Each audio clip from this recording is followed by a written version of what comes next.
Kopogore gi manya kwarom gajwang' ami weche mago motenre kod somo bende mapod wadhi godo nyime.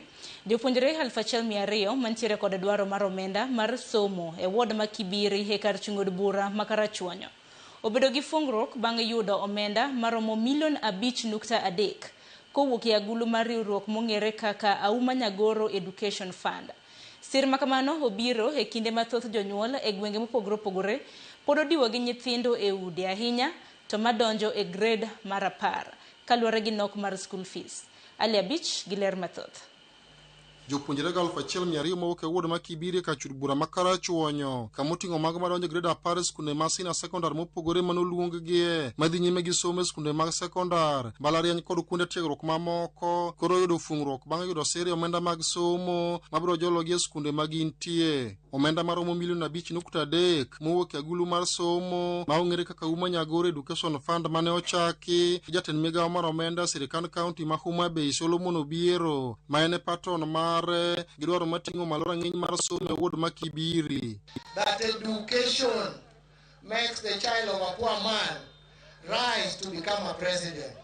That education makes the child of a widow become a member of parliament another day. As people of Kibiri, professionals of Homa Bay, we have come together to make sure that no child in Koyugi, that no child in Wadgonenyongo, that no child in Kanyipir goes back home without attending classes. Pok mag omenda go biro e kinde ma jonyuol mathoth e gwenge mopogore osebedo ka golo ywak margi ni pod gikwamo kod nyithindo pacho ma ok ginyal donjo e grade 10 skunde manoluonggie kaluwore gi nok mar school fees, ka Obiero wacho ni omenda mana gichiwo ne jopuonjre go eko ne osechwal e skunde mopogore ma gisome kendo onge japuonjre mabiro dong' pacho e Kibiri mangima nikech nok mar school fees.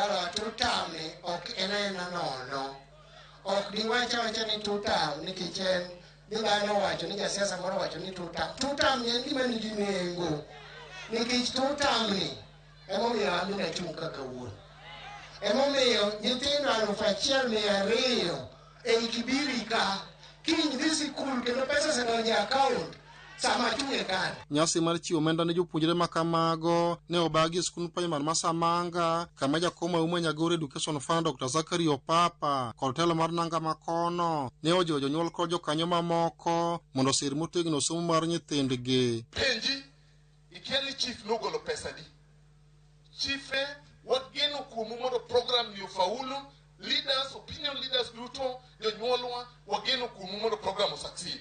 Ubiro succeed kijitolea kitamori migeng'o nyathini onge kuma wabiro riembe to kapok wariembe taruwa kiiye mondi. Indicators go ng'eny to kikawo the social indicator tiyudo ni level of literacy kawuono ka wan ka apenjo niya dong' nyithindo madhi somo omedore koso ok omedore.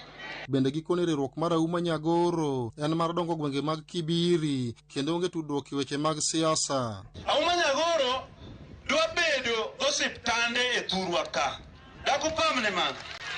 Homa Bay dwa bedo gi mitoke maringo e thurwa ka mondo wach liel moro ni kia wadhi e liel dwa rumo e bwo wuonyawa gweng' uneno.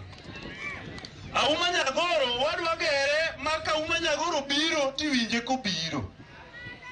Ok en gir siasa, ng'eni samo jomoko paro ni siasa mar Kibiri mar MCA ne gamo malich madiang' tak bar wiwa. Ali Abich, Ramogi TV, Homa Bay.